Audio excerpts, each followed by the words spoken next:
masakit tanggapin pero totoo. Hindi lahat ng pinakitaan mo ng kabutihan ay ibabalik din iyon sa'yo. May mga tao talagang marunong tumanggap pero hindi marunong magbigay ng parehong respeto at pagpapahalaga. Diyan mo matutunan na hindi sapat ang pagiging mabuti para masigurong mabuti rin ang magiging trato sa'yo. Kasi iba-iba ang ugali at intensyon ng bawat tao. Kahit gaano ka ka-genuine, kung hindi nila kayang i-match yun, wala ka ring magagawa. Pero hindi ibig sabihin na titigil ka na sa pagiging mabuti. Ang mas mahalaga, natuto kang mas maging maingat kung kanino ka magbibigay ng oras, effort at tiwala. Sa huli, hindi mo kontrolado kung paano ka tratuhin ng iba, pero kontrolado mo kung hanggang saan mo sila hahayaan sa buhay mo.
Sayang gasolina.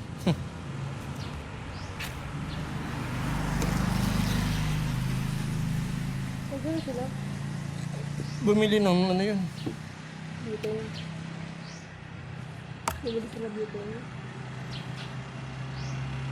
Sino ba hindi ka? Oo, hati-hati yun. Ha? Hati-hati. Ano bibigay sila sa'yo? Oo. I-divide lang na to. Ilan tayo? 1, 2, 3, 4. Ay, divide 4. Ating kapatid. Tama ba? Tapos ang dami ko kinuha. No? No.